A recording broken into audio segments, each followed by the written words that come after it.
As curvas de sobrevivência servem para a gente entender as diferentes estratégias evolutivas que podem evoluir com relação em diferentes espécies, com relação ao número de filhotes, ao cuidado parental, às taxas de mortalidade. Então, como a gente pode ver aqui, ó, a gente tem essa curva U. Antes de mais nada, né, que como a gente pode ver gráfico, a primeira coisa que nós olhamos são os eixos. Aqui, idade em unidades relativas, porque cada espécie tem uma longevidade diferente, e número de sobreviventes, certo?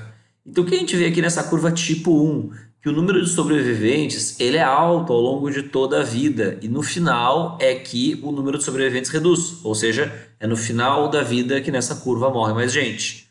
Ao contrário, na curva tipo 3, que é essa em verde, a gente vê que logo em idades prematuras o número de sobreviventes já reduz muito, ou seja, uma alta taxa de mortalidade. Mas depois essa velocidade de queda do número de descendentes cai acentuadamente.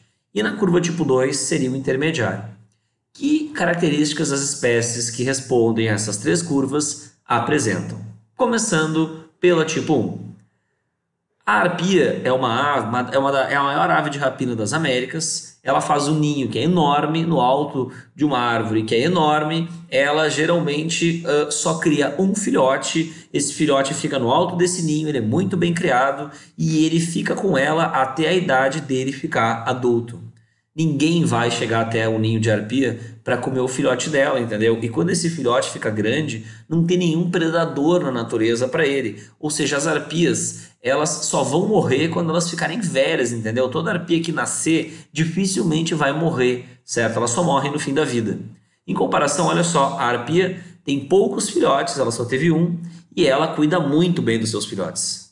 Leão é muito parecido, né? Os leões, eles têm uma prole pouco numerosa e eles têm um alto cuidado parental. Eles cuidam dos filhotes até os filhotes ficarem assim do tamanho quase grande, entendeu?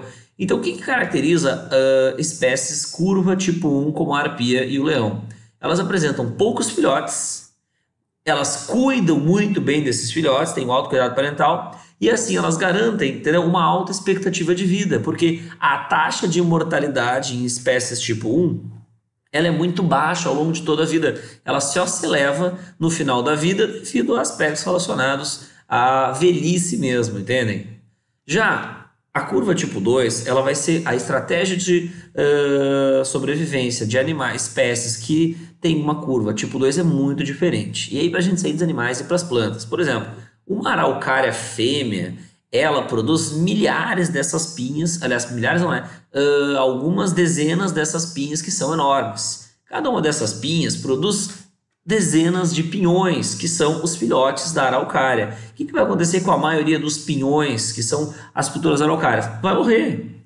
Só alguns pinhões dos milhares que essa araucária produziu numa geração é que vão virar filhotes, ou seja, uma mortalidade extremamente alta no início da vida. Ao mesmo tempo, a gente tem o caso do sapo, né, que não tem desenvolvimento direto, nem indireto, a larva é o girino. Então, quando os sapos eles colocam os seus ovos na água, aquele esquema de fecundação externa, quando termina o processo, olha o que acontece, o sapo larga da sapa, eles vão embora e eles deixam aqueles ovos ali e eles não vão cuidar dos filhotes, cuidado parental zero. Esses filhotes se transformam em girinos aos montes, pessoal, no mesmo lago. Olha só, tu pode ter centenas, tu pode ter milhares de girinos, filhos de um único sapo. O cuidado parental é zero. Então, o que vocês acham? A maioria desses girinos que a gente está vendo nesse vídeo vai chegar à idade adulta? Resposta, claro que não. A maioria desses girinos vai morrer. Só alguns vão chegar à idade adulta. Então, essa é a estratégia tipicamente de animais ou plantas da curva tipo 3. Eles têm muitos filhotes, eles não têm nenhum cuidado parental e por causa disso a maioria desses filhotes morre no início da vida. A estratégia é assim, ó, já que nós não vamos cuidar dos filhos,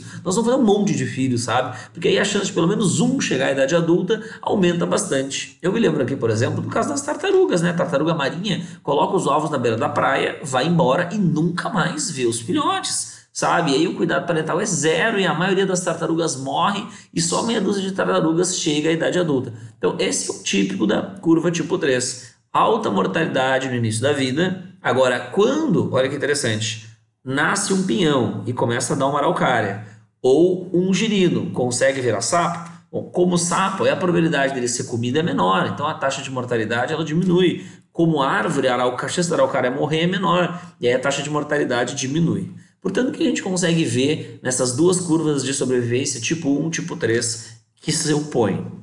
Curva tipo 1 tem poucos filhotes, e aí tu cuida muito bem desses filhotes para que eles não morram, isso geralmente dá certo, e aí você tem uma alta expectativa de vida e as mortes ocorrem principalmente no final da vida.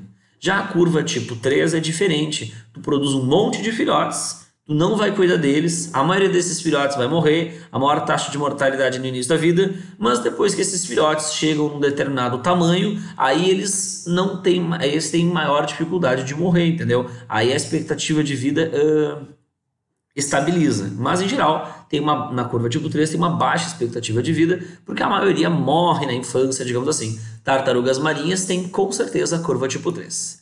E essa curva tipo 2 aqui, professor? A curva tipo 2 reúne espécies que têm condições intermediárias entre a curva tipo 1 e a curva tipo 3. Podem ter poucos ou muitos filhotes, podem ter alto ou baixo cuidado parental, ou podem ter muitos filhotes, mas ainda assim ter cuidado parental. E o que a gente vê nessa curva? Que a probabilidade de morte não tem uma relação com a idade, entendeu? Todas as idades podem ser uma idade que tu pode morrer. Em passarinhos isso fica bem exemplificado. O passarinho bota o ovo no ninho, esse ovo pode ser predado.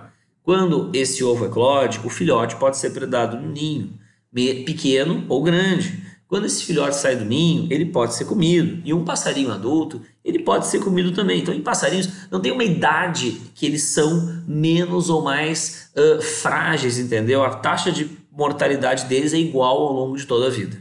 Então, essas são as curvas de sobrevivência. Tipo 1, tipo 2 que são extremos, tipo 3 que são extremos, e a tipo 2 que é intermediária.